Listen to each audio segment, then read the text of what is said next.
very much, Kamla. And I always start off by thanking the CCGI for the opportunity. I will also start with a disclaimer because I'm a lawyer, so I can't help myself. But I am recovering a little bit from a cold. So if you see me coughing every so often, forgive me for that interruption. I'm very pleased to moderate this esteemed panel, not the least of the reasons being that they're all women. I can't help but and accomplished women at that. So, I want to just highlight that detailed bios are available on the CCGY's website. I'm going to give you a snapshot of everyone, and I hope I do justice to the introductions. So we start with Dr. Dionne Chamberlain Miranda. Dr. Miranda is the managing director and partner at Chamberlain Consulting Limited, located in Belize. She holds a PhD in business administration and a master's degree in global management from Phoenix University. She has completed a number of specialized training programs, including leadership, and she continues to pursue growth through training and is committed to the growth and development of companies across the world, but specifically the Caribbean region. She volunteers on many boards, such as the Cancer Society, Mental Health Association, and is the chairman of the Belize Coalition of Service Providers. She has authored not one, not two, not three, but 4 self-help books known as the GLOW series. As a proud wife and mother, she believes that the level to which you can serve others is to the level that you choose to take care of yourself. So welcome very much, Dionne. You. Next, we have Mohini Somaroo, and Mohini and I had a little bit of back and forth on the pronunciation of her last name. And she told me that I'm okay to do the Trini pronunciation. So, Mohini, welcome. She is a results-driven leader with over 17 years in corporate leadership, amassing over 25 years. Sorry, she's a results-driven professional with over 17 years in corporate leadership and has amassed over 25 years of experience in the public sector in the areas of accounting, procurement, administration, corporate governance, and human resources management.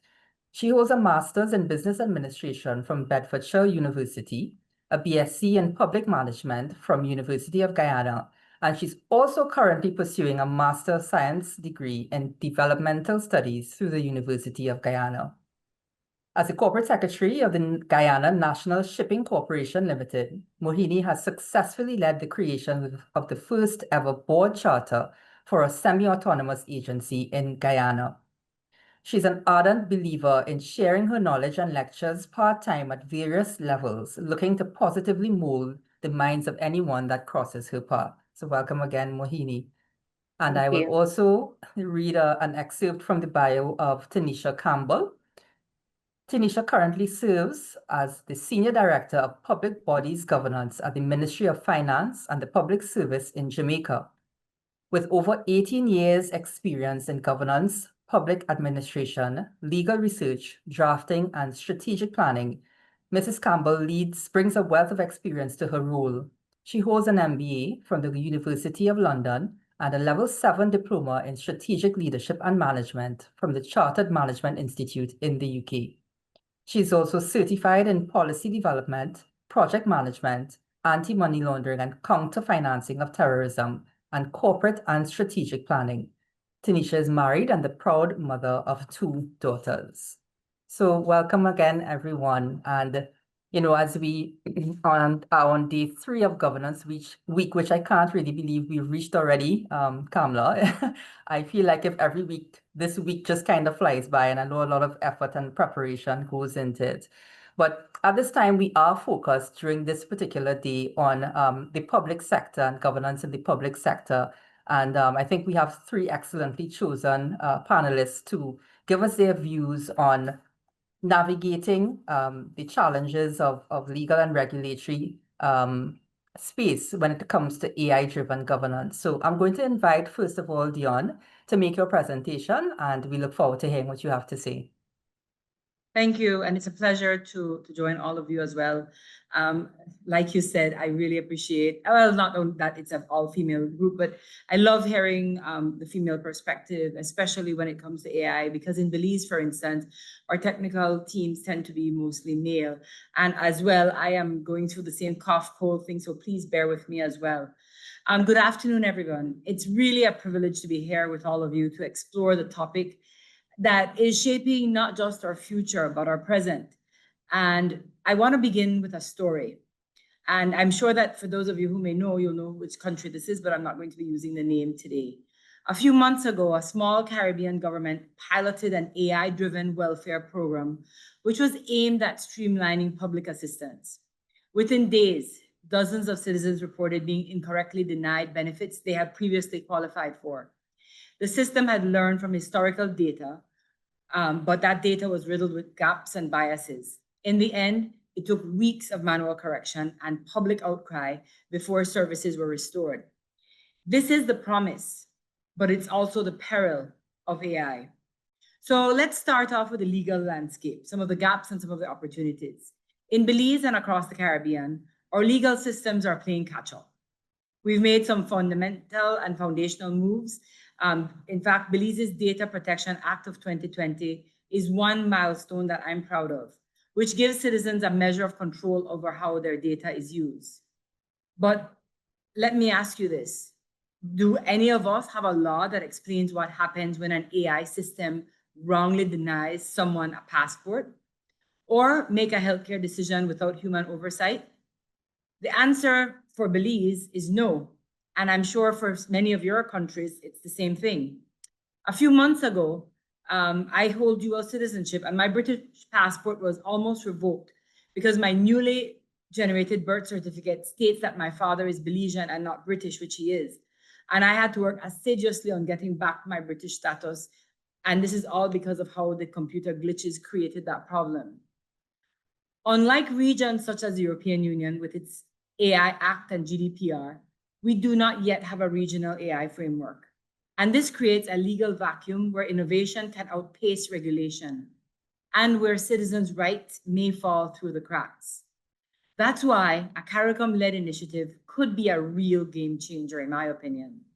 Imagine a Caribbean AI charter, drawing inspiration from global standards, but rooted in our realities, protecting rights while allowing room for culturally aware innovation. There are ethical challenges as well, and we need to move from bias to accountability. We often hear that AI is objective, but technology really reflects its creators and their blind spots, and maybe even their unintended biases. Because face it, all of us have biases, whether we like them or not, or maybe prefer not to have them. Let me share an example. In the US, a now infamous AI used in criminal sentencing was found to unfairly label Black defendants as higher risk than white defendants, even when their records were similar. Now imagine a similar system being used in the Caribbean courts or police departments without public scrutiny or legal safeguards. In Belize, for instance, we are a melting pot of every different culture, and we really can't afford to have this level of profiling created by an AI. With AI, bias is not theoretical. It is mathematical. And this is why it is extremely dangerous and we have to be careful. But even when an AI system makes a mistake, who is responsible? Is it the vendor, the developer, the agency that implemented it? But beyond the mistake, how and how fast is it corrected? And how many are hurt and irrevocably in the process? In a country like Belize, where governance structures are more centralized, a single flawed algorithm could have a significant impact on thousands. That's why transparency isn't just a buzzword, it's a shield. Citizens must have the right to understand how a decision was made and how to challenge it when things go wrong. We need explainable AI, not black boxes, but glass boxes. We also need clear legal mechanisms to define liability, preventing a blame game when rights are violated. Now, on the question of data privacy and sovereignty, Who owns our digital selves? Data is the fuel of AI, and in the Caribbean, much of that fuel is leaking across borders. Consider this. A health app used by Belizeans stores its data in a cloud server in the US. One day, due to a cybersecurity lapse, sensitive information is leaked. Names, conditions, treatments. There is public outrage, but the breach happened outside our jurisdiction. How do we protect our citizens when their data doesn't live within our borders? This is not hypothetical, ladies and gentlemen. The Eastern Caribbean Central Bank experimented with a digital currency called Dcash. When the system went offline for over a month, it revealed the fragility of digital systems in the absence of robust data governance and backup protocols. We need to talk seriously about data sovereignty. Governments must know where their citizens' data is, how it is secured, and under what laws it is protected. And they must demand legally that data used to train government AI systems reflects our people, our values, and our consent.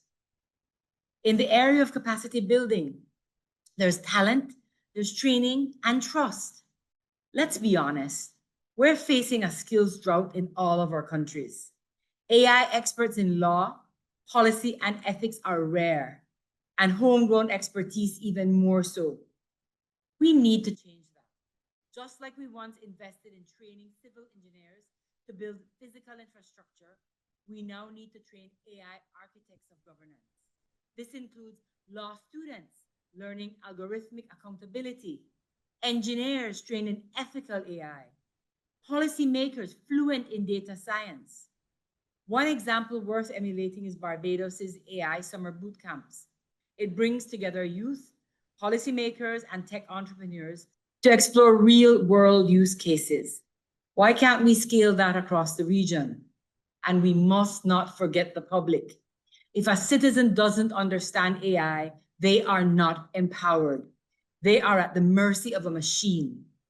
Public education campaigns, community forums, and digital literacy initiatives are no longer optional. They are foundational to democratic AI governance.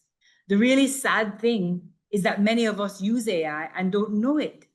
And many of us feel that ChatGPT is all of AI. We really need to create regulatory sandboxes, safe spaces to innovate. To innovate responsibly, we must test, but with guardrails. Regulatory sandboxes like the ones pioneered in Trinidad and Tobago for fintech, they offer a way forward. Imagine a sandbox for AI in agriculture, where a crop prediction model is tested under real conditions, but within legal and ethical boundaries. If it fails, fallout is contained. If it succeeds, it can be scaled. Sandboxes don't stifle innovation, they allow it to breathe without endangering lives or livelihoods. This is our chance to create test beds for trust. Let's not fear innovation, but let's not unleash it unexamined either. So now, on moving forward, let's create a vision for AI in the Caribbean. And what can we do starting now? The first I'd like to recommend is where we draft AI-specific legislation that includes transparency, bias, mitigation, and clear accountability. Second, mandate that AI impact assessments before public sector AI deployments. We don't like to test. We're always under pressure, especially by those funding it, whether it be IDB, World Bank, EU. We love to roll out just because of time constraints. We really need to test. Number three, invest in regional AI observatories or task forces. These are hubs for policy, research, and public consultation. Next, I recommend that we promote cross-sector collaboration because AI is not just a tech issue. It's a justice issue. It's a healthcare issue. It's a social issue. We also need to create a Caribbean-wide AI governance framework led by CARICOM, aligned with global principles, yes, but grounded in our unique contexts, with our different values and our different cultural inferences. So what does doing this provide?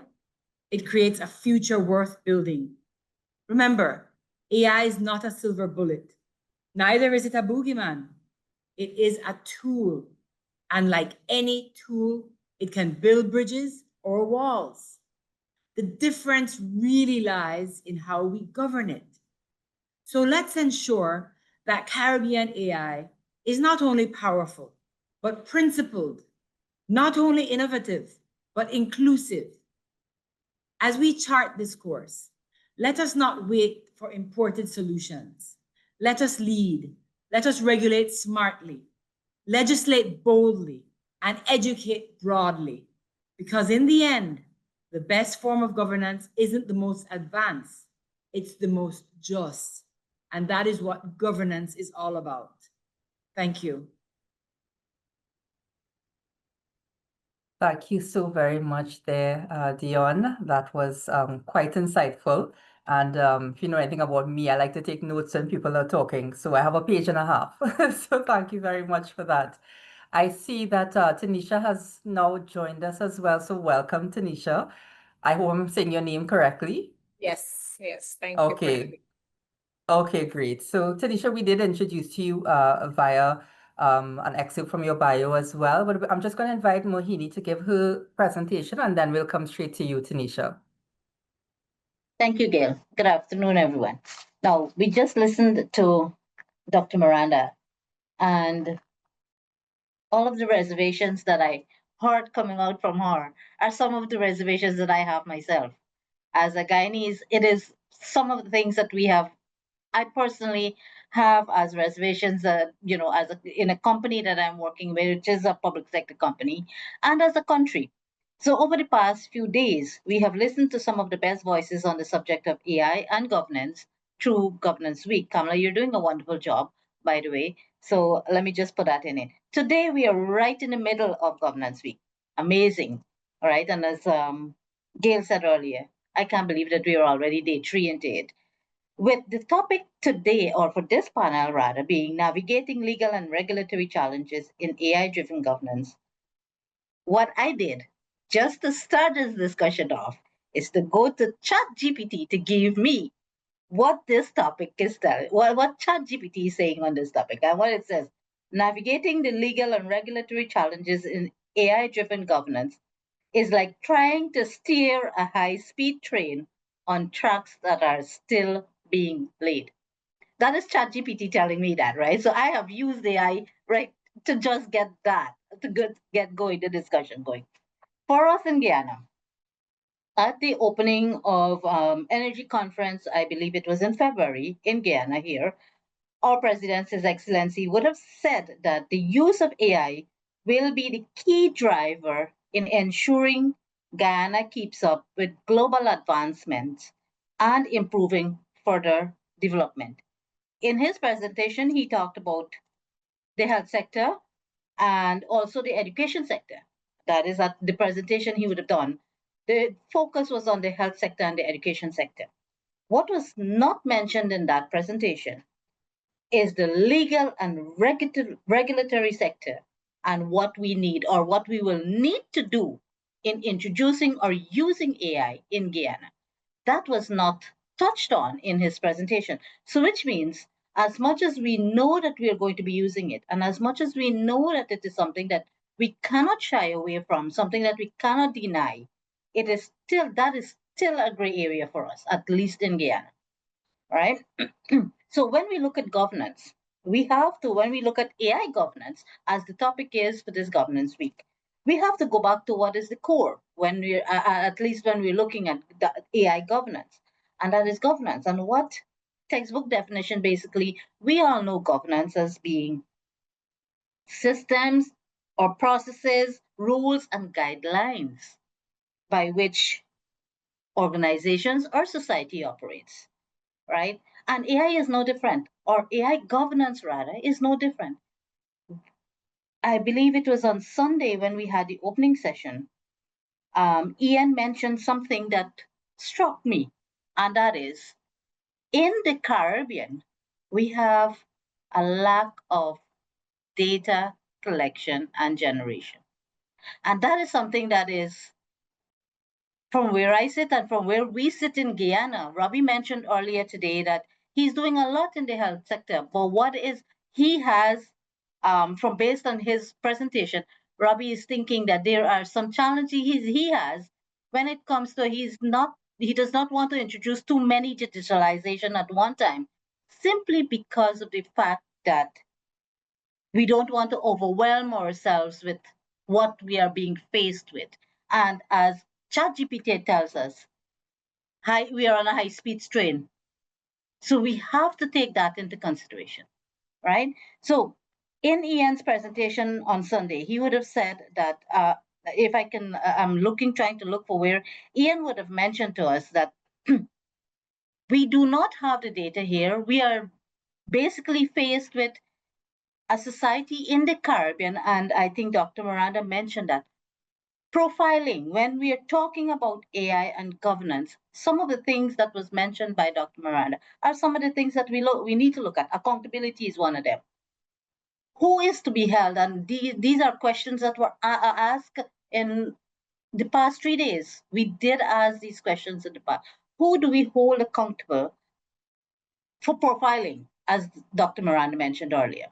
Who do we hold when we profile using the algorithms that is available? Who do we hold accountable? And as societies, as nations, whether we look at it regionally or we look at it locally, as in nationally, from a national level, we have to decide what it is and how it is we are going to be going ahead with AI governance, especially in the boardroom. We have data generation and protection. That is something that, okay, Guyana has, in 2023, we would have developed and we would have implemented, I shouldn't say implement, let me backtrack on that. We have signed on to a Data Protection Act in 2023. However, 2018 actually it came into being and it started to get a little bit of focus in 2023. But the thing about it is implementation is still an issue. So as much as we have the Data Protection Act, which when one looks at the act, it still does not zone into AI and governance. It still doesn't zone in that much. So according to Gabriel Ramos, who from UNESCO, I think he Assistant Director General at UNESCO, he would have mentioned one thing. I think in 2023 there was this white paper developed, a policy paper developed on AI. And in his presentation, he would have said, part of his presentation, he would have said, it is important that we act fast to make sure that people and organizations are prepared to design and use the technologies, evaluating their impact both ex ante and ex post. So it is that not that the Caribbean we don't have a legislative framework as yet in the Caribbean. As we all know, we don't. Nationally, do we have one in Guyana? No, we don't either. We are talking about it. Robbie mentioned earlier that just this morning, our president would have said a whole lot about AI and he is promoting digitalization. He is promoting a whole lot of things. So the question now is, how do we move forward, right? In president's message this morning, our president that is, as a country we are thinking about it, that's for sure, and we want to lead the way in it, at least from a Caribbean level. We want to lead the way. Some of our sectors, our health sector has introduced digitalization, as Robbie would have mentioned earlier. We have in Guyana at least one public sector agency that has an AI assistant that works 24 hours in answering consumers, and that is the Consumer Protection Agency in Guyana. That agency has an AI, a robot that is answering questions 24 hours, available 24 hours. So in some of our sectors, we have implemented it, but is it widespread? At Guyana National Shipping, do we have anything? Am I using AI to generate my board minutes? No. do I trust AI? And this is where the factor of trust, do I trust AI to generate my board minutes? No, because as much as I would have tested it once in terms of a Zoom meeting, we have Zoom meeting and I would have recorded and I tried using it.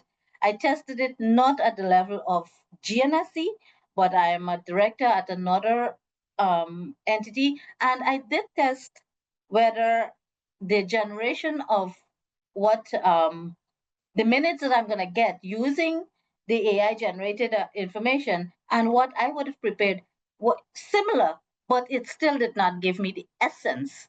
And it comes back to what information we have included in it, and comes back to Ian's message from the opening day, data capture. All right. So in moving forward, and I think Dr. Miranda would have mentioned some of the things that we would need to do in our next steps. From a Guyana perspective, what do we know? We need to develop.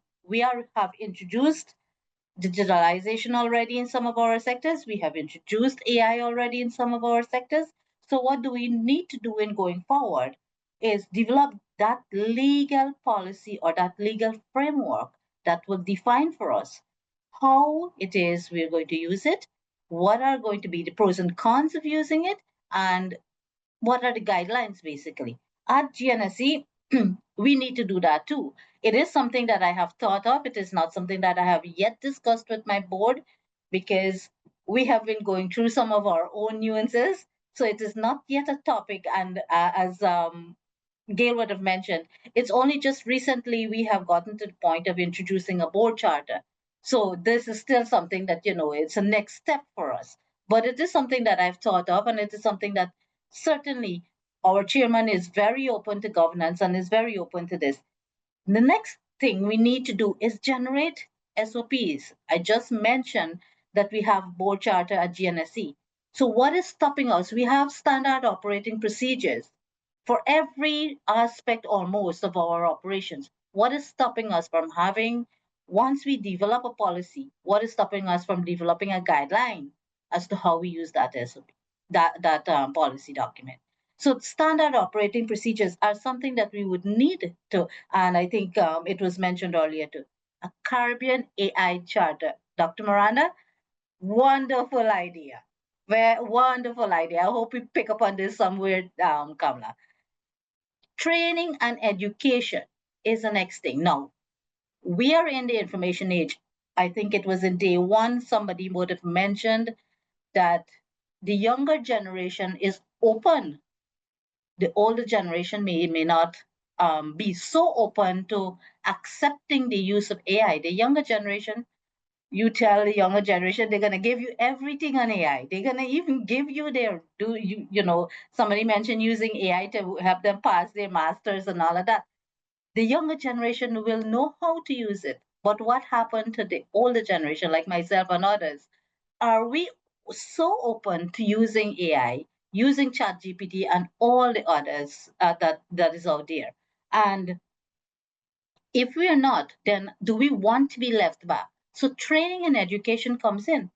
We need to know experts. We were told, I think again, it was in day one, that we should be incorporating experts in. I think it was Eldon, if I'm not lying, Eldon mentioned use of experts in in your settings. Include that as part of your team, using experts to bring it and to give you guidance. But what about using the experts when we ourselves don't know? So I would say training and education is important. It is something that we need to look at. So as next steps, these are things that we need to look at going forward as to how we bring. And lastly, but definitely not, it is an information age. We are in the information age. We cannot say no to that. Competition is not a word we should be looking for. What we should be looking for instead is collaboration. Let us collaborate, because how is it that let's say GNSE starts off with generating a policy document on the use of AI and have a list of procedures. What is stopping us from collaborating with other sister agencies within Guyana so that at least somewhere it is not, we are not operating in a silo. So collaboration is something that we would need to do from a agency level, as an organizational level, and from a national level, and take it regional. As a regional body, we need to look at those things. So I would want to say those are some of the things, challenges we have. We don't know yet. We are not using it to its full advantage. And where can we go with it? We need to do training, and we need to educate, and we need to collaborate. So that would be my little presentation on this subject, open for discussion. Thank you. Thank you so much. Thanks very much, Mohini. And I must say, so far, many takeaways, but from Dionne, we've gotten some comments there around a regulatory sandbox, and Mohini introduced the idea of us being on this train that is fast moving in terms of AI while the tracks are still being built. So I'm hopeful that the regulatory sandbox is not in the tracks of the train that's moving fast, right? So, Taneisha, I'm just going to invite you now to make your presentation. Thank you. Okay. Okay, so great afternoon to all our distinguished guests that are here today, the panelists, of course, and to all the participants who have joined. And I must say that I am really grateful to be a part of this conversation. It's an important conversation for us to have, especially in this region, because AI is approaching us. It's here, it's not going anywhere. And so we must address it, we must find ways of dealing with it. And so that the rights of our citizens are not infringed in dealing with how we regulate AI. And so today, I believe that this whole topic of navigating the legal and regulatory challenges in AI-driven governance is really sitting at the crossroads of ethics, innovation, and of course, public responsibility. And today I will look at it from the point of view of Jamaica and where we are in driving regulations in respect of artificial intelligence. And for me, I've been engaged mainly in public sector governance. And so I believe that, I am in a position to speak both, from a regional point of view and from a national point of view on this conversation. And as we know, AI is here, it's not going anywhere, and we're living in a time of profound transformation where the adoption of artificial intelligence is no longer a futuristic concept. It is here to stay, and it is now shaping how we communicate. It is now shaping how we deliver services, and it is also dictating how our governments interact with our citizens, right? And so we understand that right across the globe, AI has been deployed to automate public services, to streamline regulatory compliance, to improve data analysis, and even assist in real-time decision-making. So in Jamaica, we've already begun to see some of those digital solutions incorporated mainstream. So we have what we call GovNet, and this is a broadband network that connects all ministries, departments, and agencies. And so the aim of that is to modernize the public sector. And so instead of going to one agency, one ministry at your fingertips, you can access all information that's required right across MDAs. And we also have what we call the National Identification System. We call it NIDS here, and it's really a digital ID that we are saying that you need one ID for life. So this ID would contain all the information for every single Jamaican. It makes transactions easier because it would have all your information attached to it. And of course, as you know, AI is all about using vast amounts of data. And so for us in Jamaica, it is just finding that safe space, that sweet spot, so that we do it the right way as we engage in these automated AI tools to ensure that our citizens' rights are being protected. And so as we inch closer to incorporating AI into the heart of governance, into the heart of what we do, we must pause and ask the questions. The question, are our legal and regulatory frameworks prepared to manage the ethical, the social, and operational risks that AI presents? And so we find that AI is moving much faster than our governance frameworks. And so it's almost as if we're operating behind time because it's moving so fast and it's almost like we're not able to catch it. So from the perspective of our boards, especially because I work mainly with boards of directors in public enterprises, AI is not just an IT matter, it is a boardroom issue for us to pursue. And so because it directly impacts how we make our decisions as board members, how we manage risk, and how the organization is held accountable.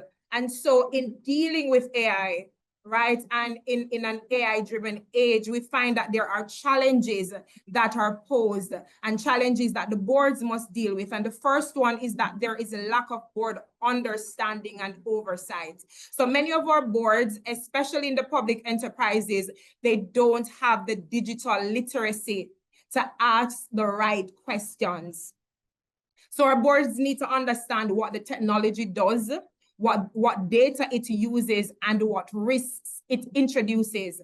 So if we don't do these things, we're basically rubber stamping innovation without having proper governance. And we don't want to do that. We want to ensure that we govern how AI is introduced, especially to the key stakeholders, because as public enterprises, we're expected to deliver services, right, in the public's interest. And so in delivering these services, we must ensure that the rights of the stakeholders are protected nonetheless, even though we want to make processes smoother, we want to make them easier.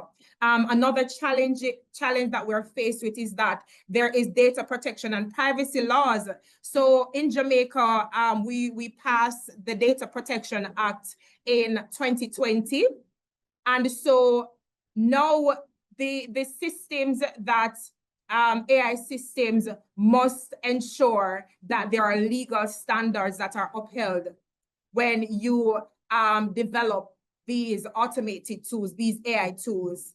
And so there are barriers to developing these things because, of course, AI uses vast amounts of data. The Data Protection Act says that we are trying to protect how the data, the private data of our citizens are processed, how they are collected, how they are stored, and how they are shared. And so you must be extremely careful in sharing these sensitive information. In fact, the Data Protection Act requires that beforehand, you could go to a bank and the bank would tell you that they need 3 pages of information. Sometimes these information are not required in transacting business. Now the Data Protection Act is saying, only provide these institutions with the information that is required to conduct business, and that information only. Outside of that, it will be an infraction on the rights of the citizen and the right of the member of that organization. And so you can't ask for more information than what is required. And so because we have these data protection laws in place, it really helps to shape how we automate these AI tools in the interest of the public, etc. Another challenge that we have where AI is concerned is that there's algorithmic bias and discrimination. So we have many issues that we deal with, especially as developing states. And sometimes there are issues with fairness in hiring, in credit scoring, in administering social services. And so we want to ensure that the human component is not eliminated totally when we have AI automated tools. So when you get an AI tool to do what an ordinary human would do, we want to ensure that there is room for redress, because who do you go to? How can you speak to a machine to say, I think you have my information incorrectly? I think you did something wrong here. You can't speak to a machine when those things happen. And so there must be a place for fairness. There must be a place where outcomes can be reviewed in administering any AI tool. And so that is where we want to go in crafting any sort of legislation around AI management, AI development, and how we use AI as a nation here in Jamaica. So the human component cannot be eliminated at all. And so there was also the issue of if it is that an individual is denied a government service because of a machine, this addressed. Who do we go to? Who do we question? Can this thing be audited and audited correctly? Is there transparency, right? Who is held accountable when you are denied a basic right? When we use AI tools in hospitals, in healthcare, etc. When a basic right is denied based on how algorithms are set up, how do you get redress as a citizen? And so those are some of the things that we must look at in shaping legislation or policy frameworks in dealing with AI. Another issue that we have to contend with is whether there is accountability and transparency with these processes. So one of the hardest questions in AI governance is, who is responsible when AI gets it wrong?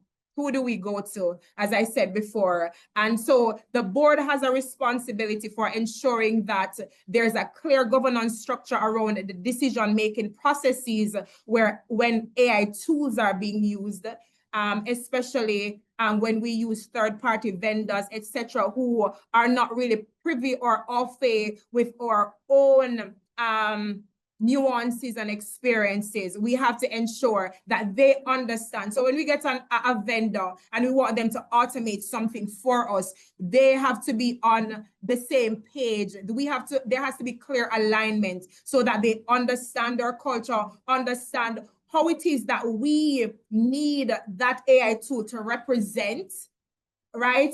And help our citizens. Because the truth is that even though AI is supposed to make processes easier, there are challenges because it can really make things more difficult for persons, and it can be a discriminatory tool sometimes based on algorithms, etc. And so we just want to ensure that all of these things are considered when we look at AI and processes around dealing with them. We also have regulatory uncertainty when it comes on to AI. So Jamaica is still in the early stages of regulating AI. So outside of the Data Protection Act, we also have the Cybercrimes Act, and we also have the Access to Information Act. And those are important pieces of legislation that protects the rights and privacy of individuals. But we need to have stronger regulation, because these regulations don't get to the heart of what AI does, right? Though they try to protect the citizens, it's a whole different ballgame when you bring AI into the mix. And so careful considerations must be made when we develop legislations in respect of how AI tools are used to deliver services, etc.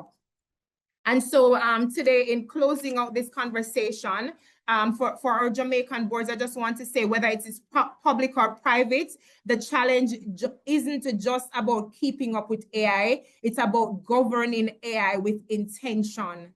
So it means that you must embed ethics, legal compliance, and accountability into every AI decision that you make as a board member. Because if governance doesn't keep pace with innovation, we risk compromising trust, fairness, and ultimately delivering good public service to our stakeholders. And so that's my contribution. Thank you so much for listening until its questions and answers. Thank you so much, Taneisha. Very impassioned there, as I would expect. So I appreciate the contributions that everyone has made. And as you can tell, just from this conversation that we've been having for the last 45 minutes or so, the topic is so broad. I mean, an entire governance week centered around AI, and every day a different topic and a different, just drilling down into all of the issues that we have. And my first question to the panelists, and like I said, taking away everything that you guys have all said, there's so many similarities. And I think probably the topmost similarity, the top two, are the need for understanding the accountability when it comes to AI, as well as the need for collaboration. And I just want to drill down or ask you to drill down a little bit on those topics in particular. Now, when we talk about accountability, and Taneisha, you mentioned Jamaica's Data Privacy Act, and each of you actually mentioned data privacy legislation within the last 5 years or so. I think Trinidad and Tobago has also had it maybe for the last decade and a half or so. But my first challenge to you is this. Aren't those things already outdated? Has AI not already outpaced everything that we could point to today to say that, okay, this is part of governance of AI? Has it not already outpaced it? So, for example, when we speak about the accountability and the fact that, especially in the public service, a lot of data in government agencies, a lot of citizens' data is being used to fund services. And Taneisha, like that you pointed to the digital ID in Jamaica. And what struck me is that you mentioned that it's sort of like one ID that has every bit of information that could be needed to access services. And the first thing I thought about is, okay, so what if there's a huge breach of that particular system? What if there's some compromise of the information that citizens have sort of entrusted it with? Who's held accountable, and how can we legislate or govern in a way that allows for that to be taken care of in a way that would satisfy citizens? So my first question to the panelists, just for you to have a think about, is it all just too much? Mohini, maybe we can start with you. Is it too much that we're looking to do in, I can't even see a short space of time, because we keep, as each day passes, the capabilities developing. Is it all just too much, or do you feel hopeful that there's a place to start? I would say I feel hopeful that there is a place to start, because most of us, over the past couple of days, I believe most of us would have reeled into the fact that most of our nations have a Data Protection Act. Most of us have that already in place. So there is a place to start. Is it ahead of us? Yes, it is. Can we play catch up? Because where we are right now, I do believe it is catch up that we have to play. It is not that we are going to get ahead. We have to significantly make the effort to say that we're going to focus on it. If we are to play, we are playing catch up. So there is a place to start. To answer you directly, yes, we have a place to start. Is it more than us? I don't believe it is more than us, but it needs concerted effort for us to get to the point of actually having a firm grip on it. And we have to collaborate on it. We cannot do it single-handedly. I don't believe any one of us as a Caribbean nation, because we are so small, I do not believe that we have the capacity to do it by ourselves. So we have to look at collaboration. All right, thank you for that, Mohini. Dionne? Yes, I completely agree. And when you ask, is it too much? Yes, I want to say that I think it is too much. So I'm not going to refute the fact that it's too much. But like Mohini mentioned, it's a freight train, and it's going whether we get on it or we don't. And so, I mean, we've got to pivot or we will perish. And so we have to move on. And the collaboration is key. because small countries like Belize need countries like Trinidad and Jamaica and all of the rest. I mean, when Taneisha speaks as how advanced they are, my thing is like, why are we not holding the hands of the Jamaican Prime Minister and the Trinidad Prime Minister and getting to where we need to go? Because the reality is that the train is out of the gates, yes, but we're here sitting back and twiddling our thumbs and waiting slowly while other countries have already embraced what they need to do. And I think we became CARICOM for a reason, so that we start acting cohesively together, and especially the countries which are more advanced and more capable and more able, we've got to jump on that bandwagon with them. And I believe that it's absolutely important that we look at it, because when I look at AI and its integration in our country, it seems to be only in the industries that are vital to the country, where tourism is getting a lot of input when it comes to AI and different areas. But for many of the areas which are critical, like agriculture, and many were not paying any serious attention to it, and we have such a level of mistrust towards AI. I know that, I think it was Mohini that mentioned that our young people embrace it. I don't really feel that they are. I mean, my children, they totally think that AI is crock, and it's just getting involved and it's getting into your lives. And I'm afraid that they will start to reject it so much that they won't embrace, because we need to embrace, you know? Thank you very much for that. And like your children, I have a fear that AI will kill me in my sleep, but maybe that's just me. Um, Taneisha, over to you for a second, because the conversation so far, I think, is going down again that collaborative path. But here's my challenge, right? Because we're speaking about something that is so broad and advancing so rapidly, this is not just a one sector approach. This is not just lawyers legislating and regulators regulating, right? This is IT folks understanding what lies behind it.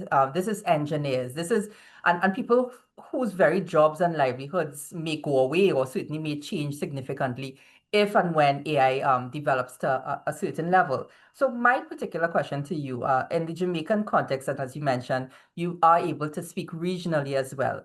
Are we well resourced? Are we well skilled in the Caribbean to do the collaboration that we all agree is required? I think we are, but maybe individually as a single nations, we may not be. But I think if we come together as a region and work together, then we can get it done, right? Because we can pull from each other. We can see what one nation state is doing, and if it is something good, we can try to mirror that so that it can work for our own nation, and then we try to collaborate. So CCGI is the perfect example. So we are getting so much from this effort put on by the CCGI. And so individuals who are here, who are policy developers, persons who sit on boards, they can now go back with renewed minds and visions, because they would have learned so much from these sessions. And even being here today, I've learned so much in the short space of time. So we understand what some of the challenges are. We know what it is that we need to do. We may not know everything, but we have gotten a head start. And so I believe that on our own, we may not be able to conquer it, but I think collectively, we can be a force to be reckoned with if we work together. Thank you very much for that, and I completely agree. Sometimes a little bit easier said than done, but I think it just takes the will, and it takes will from, I think, from the political level, from the organizational level. There's a lot of lessons to be learned from the governance of CARICOM as a whole, I think. But I think sometimes if leaders put agenda aside and really agree a common goal and some critical next steps, I think we'd get further ahead.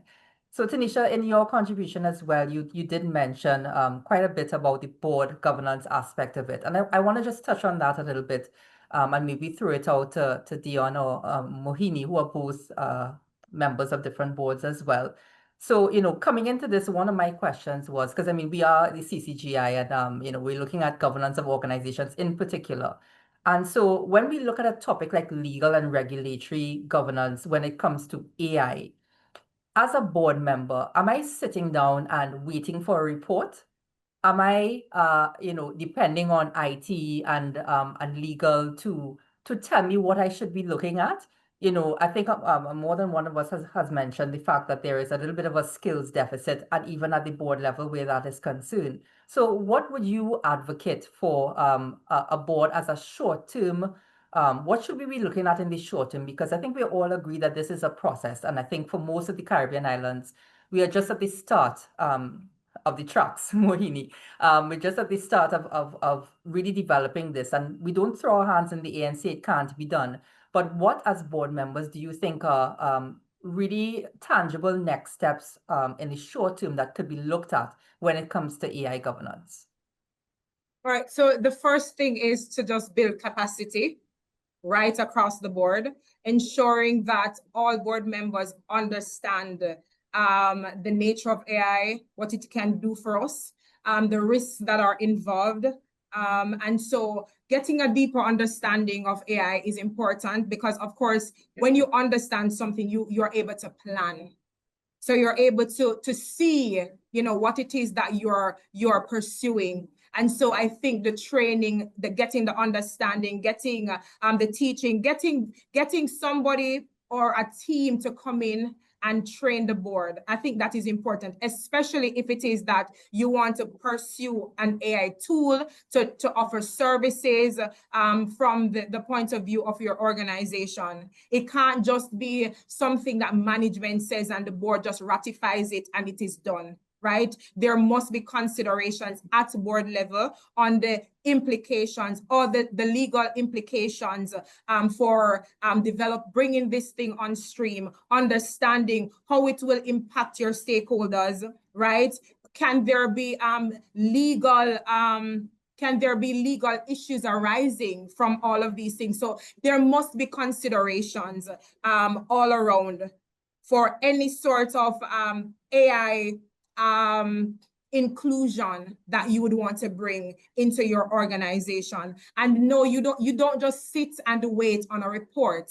So of course, proposals are brought to board, right? And so at this level, if a proposal is brought for something to be incorporated, to be included, to be developed, you must at this stage ask the pertinent questions.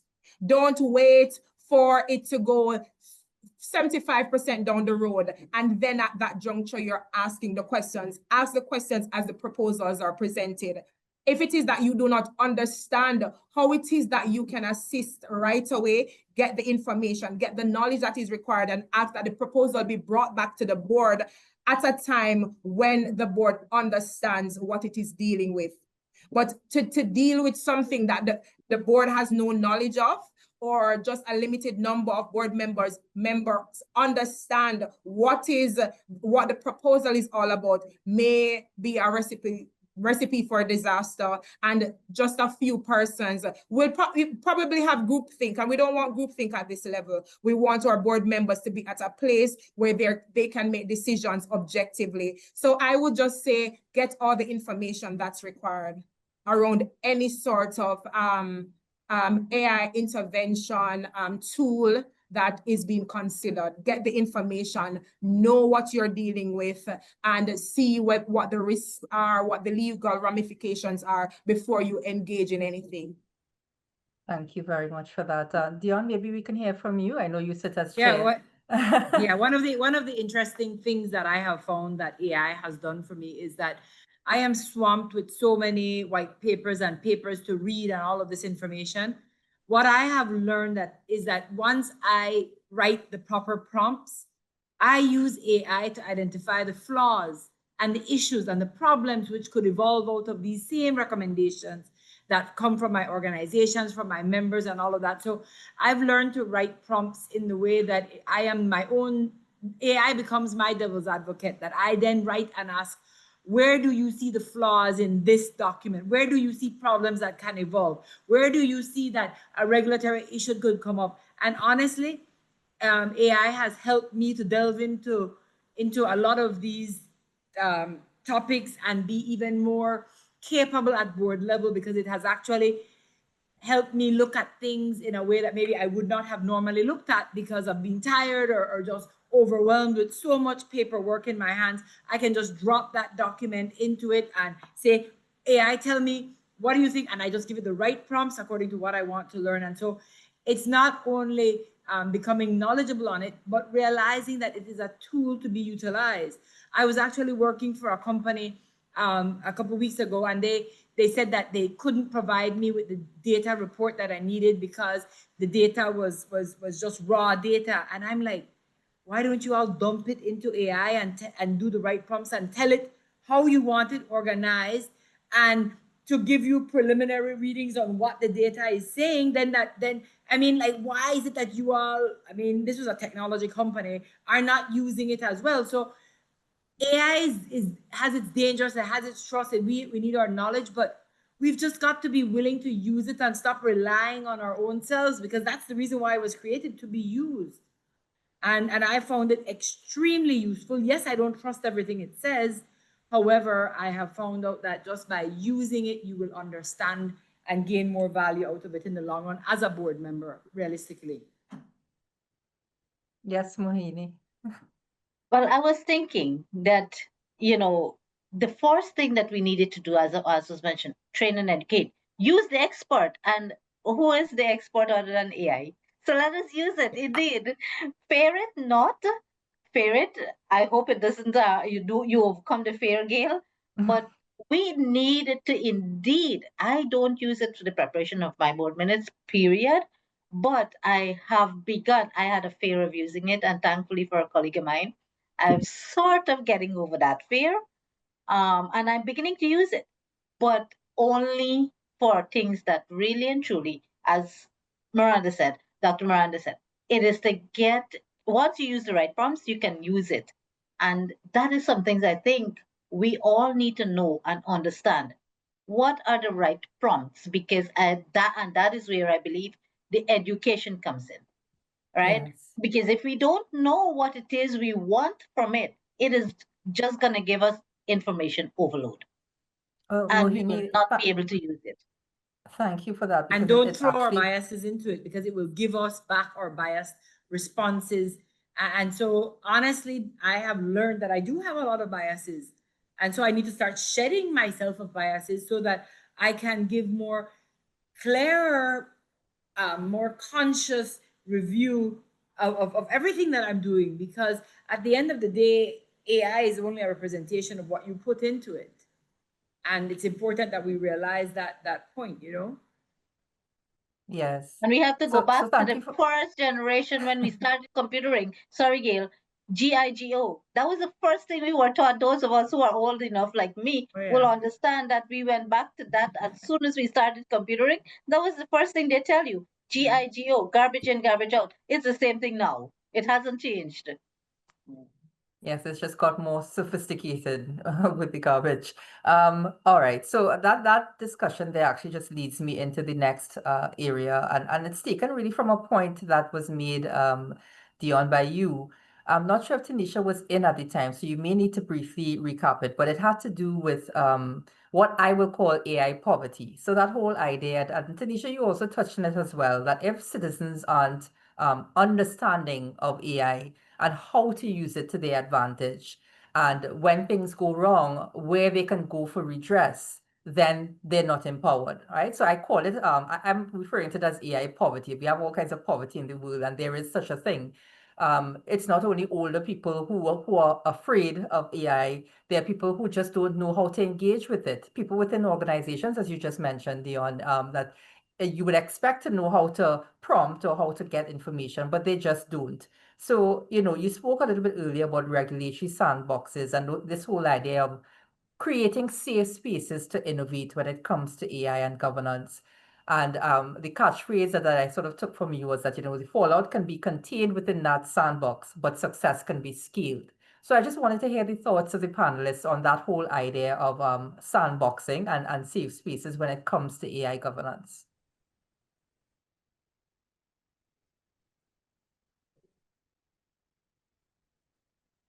Okay, I thought that you were saying you're waiting for hear from the other Yeah, so panelists. Is it? Yeah, okay. I'm thinking maybe you need to expand on it a little bit more just so they understand. Yeah, one of the things that I read about was where Trinidad and Tobago, for instance, they've created these sandbox spaces where you can actually test. So say, for instance, in food creation, you're actually on an agricultural perspective, you can test with AI, understanding how to grow. Say, for instance, you're looking at cutting down on emissions that can affect the soil and getting proper outputs out of certain production and all of that, that you're actually doing it in a safe environment before you just start to mass produce and then you start affecting the global citizenry with that sort of thing. One of my clients specifically, which I spoke about in another session with Campbell, I was really proud about, they wanted to understand food wastage on their airline specifically. And they used AI to identify what foods were being thrown away or dumped. And they realized that there were certain meals on their flights that were just, and it was thousands and thousands of tons of food yearly that people just did not eat, that were being placed on these little plates that we have on airline food. But it was AI that scanned each plate, scanned the garbage, and then gave out the numbers that said, I'm just saying that this, get rid of the bread. The bread is not eaten by anyone. Add crackers, put in this, get rid of the fruits. Nobody on a flight wants a fruit. Whatever it is that it took out. And finally, this airline saved, it was millions of dollars the first year by being able to change the portions, put in the meals that people were actually willing to eat, and not just producing these mass meals that you see constantly coming out from airlines, which, half of that stuff is dumped at the end of every flight, So it's not just mass producing, but producing it according, and AI was the one who helped them to do that. But again, it was in a controlled environment. They didn't just go and launch out big. Some of these things you have to make sure that you test, you pilot, you verify, and then you go large scale with it. And that works in agriculture and in different areas. But most of our Caribbean countries, we get funding from IDB, from EU, from World Bank, whatever, and there's a 12-month period for the implementation of the project. So basically, we will launch into our public system welfare programs and taxation programs and all of that without any testing. And then it's when the outcry occurs, when your data isn't correct, the data was skewed, wrong information went in, that's when we fix the issues. And that is my problem. I really believe that we have to create incubation or sandboxes or whatever it is and work these things through properly, because AI is good, but it can go astray and awry and affect us in total, no matter in the different areas that we're looking at. Yes, thank you for that. Any comments from anyone else on that? I would want to say, Gayle, that is where I am thinking that the collaboration has to come in again, because Dr. Miranda is absolutely correct. We get our funding and we have to implement some of these programs, and we don't know the results of it until we implement. So why is it we cannot collaborate as a region, that whatever you have tested, because you have gotten funding in a specific area, you have implemented a specific system, why can we not share that information, share the pros and cons of that system with our neighbors? And so when they are ready to do that, and this is where the collaboration has to happen so that we can get it right. Because if not, we're all going to be testing, and we're all going to be individual sandboxes, whereas we can be the sandbox for something bigger than, for a regional solution. And in that light, let me throw something out there. I recently realized that Trinidad and Tobago actually has just implemented the Caribbean's first focused and dedicated government ministry for AI. The Ministry of Digital Transformation and AI, if I remember correctly, the name of it. And and I stand to be corrected if it's the first, but it's certainly the first I have heard of a government ministry specifically dedicated to AI and understanding AI and building governance around it. So to your point, Mohini, and also Dionne's point as well about building those sandboxes and building that collaboration, do you see regionally, perhaps at the government and public sector level, using government agencies that can then speak to one another to develop an agreed agenda and way forward as maybe an approach that can be taken to that collaboration? Do you think that could have some value? Taneisha, let me ask you. Well, sure, definitely. I believe that we can always learn from each other. And AI is something that is here. It's not going anywhere. And so we have to find a way to deal with it. And so if it is that we collaborate, we can ensure that we make inroads where this is concerned, right? I know that it's very good for Trinidad. We don't have anything that deals specifically with AI here in terms of a ministry, but we have different organizations that are looking at it. But in terms of getting some focused legislation policies around that, we've not done that as yet. And so maybe our first step, especially with maybe eGov Jamaica, we can try to find out what it is that this ministry in Trinidad is actually doing. Some of the things that they've done so far that can help us, because there are several agencies in Jamaica that are focused on digital transformation. Even here at the Ministry of Finance, we have a digital transformation unit, and that is where GovNet comes into play. But in terms of creating like that incubator, right? We don't have that as yet. And so this is where we now need to collaborate to find out, is this working for you? We've tried this, it has not worked. Can you help us? And so sometimes, you know, we are proud as nationals and we want to say we do it first, but I think collaboration is important. And if we collaborate, we will be so surprised at how much we can get done. Completely agreed there. You know, one of the things that I know we've tried not to keep this discussion strictly legal because people's eyes would probably roll back in their heads. But one of the things that I've not heard, but I want to introduce into the conversation because I actually think it plays back into the whole idea of accountability is the idea of intellectual property. And I'm sure, you know, each of us has heard about IP issues as it relates to AI. Who owns it? You know, who has developed it? Is it whose responsibility is it? One of the things that I heard this week in a different forum was, or maybe it was here at the CCGI, the whole idea of, I think it was, the whole idea of organizational AI. So you feed AI with data from your organization and you have governance and parameters around how it can be used, but only within the organization to assist in the objectives of that organization. And again, in a situation like that, the IP issues may be a little bit more, a little bit easier to navigate because it's homegrown. But as a general concept, AI presents a tremendous number of challenges when it comes to intellectual property because there is always that question of accountability.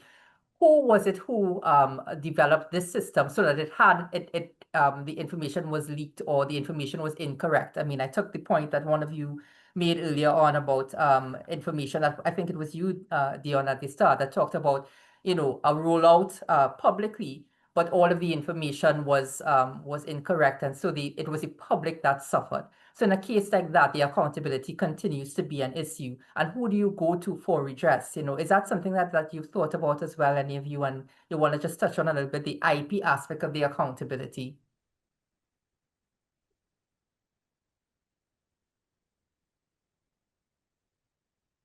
One of the areas that we are very deficient in my country is under the IP perspective. Understanding that area. I'll be honest with you, when it comes to the data that we're having to provide to our countries regularly, in Belize, one of the ones that's really scaring me on a tax perspective, we are now being asked to provide our financial statements to our tax offices. I am getting more nervous every day by seeing the amount of data. I don't have a problem as a citizen of a country to provide all the data that is required of me, of my company. But it worries me that these are now in the hands of every employee which exists within those tax offices on a system. And like I mentioned in my talk, a lot of times they're not housed in our countries, they're housed in the United States or wherever in clouds and databases. Like, and there's so many data breaches occurring on a daily basis. There is so much that is occurring in reference to the stealing of identities and all of that. I am just getting worried personally about the amount of data that we're providing. And I know we laughed, Gayle, when you mentioned that you worry that AI comes and strangles you in your sleep. But I think that is that is what I feel sometimes, that the amount of data and the sensitivity of it and the fact that I don't know where it is, who it belongs to, will it be kept private, and that my entire life is out there. Proverbially, I feel that I could be strangled in my sleep by all of this at the end of the day. Yes, I think it's it's cause for concern in many different areas, and again, it's highlighting why there is this great need for the governance and the regulation of it to at least attempt to keep up.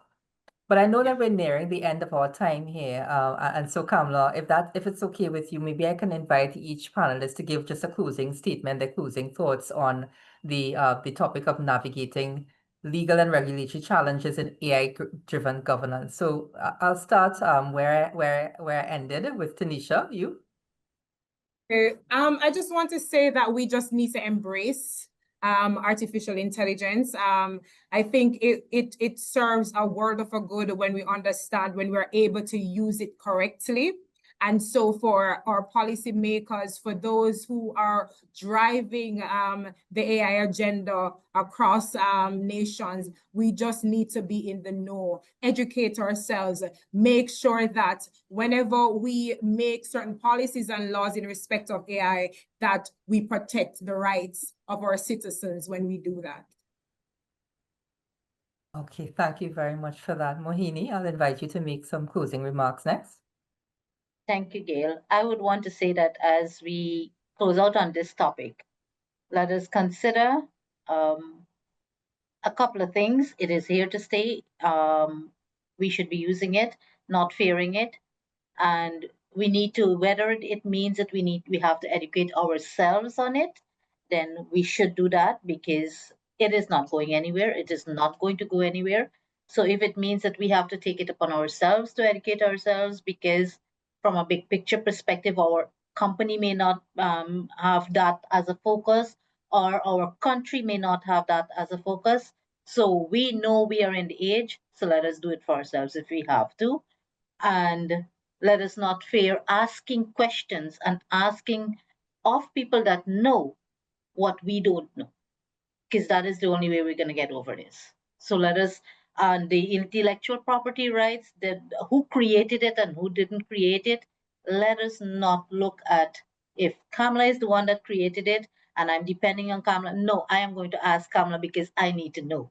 And if I don't let Kamala take the spotlight, but I need to know, because the only way I'm going to get ahead is I need to know. And I think that's the kind of approach as companies we need to take, and as countries we need to take. Trinidad started the ministry. What is stopping each country from their foreign ministries, from the level of their foreign ministries, to try to get what is the policy that Trinidad is thinking of incorporating in that ministry that we can incorporate in Guyana? Our president is talking about digitalization and he's talking about AI. What is stopping us from engaging that ministry that has just been created? We don't have one in Guyana. So let us look at that aspect of collaboration at this level, and we're going to be fine. Thank you so much, Mohini. Yeah, excellent. Both of them covered many of what. So in tying that all together, I totally agree with Taneisha. The data sovereignty is really an issue that we've got to focus on. The collaboration that we spoke about earlier, I believe that it really needs for us to really look at that and see how we can actually pull that together a bit further. The knowledge drought, which is in all of our countries, where we do not have the specialists who can help train us and guide us and take us into it and actually be able to run these processes. It's absolutely important that we look into it. But also, we cannot forget the public. If the citizens out there do not understand AI, they're not empowered, and they're going to be at the mercy of these machines, like I mentioned before. So we really need to make sure that our citizenry understands it. But one of the things that is absolutely important is that we don't want our citizens to become reliant on AI either, because we want them to still have that critical thinking capability. On a joke perspective, this morning, my husband sent into our family group chat, "How are you all today?" to my kids, because they're at home.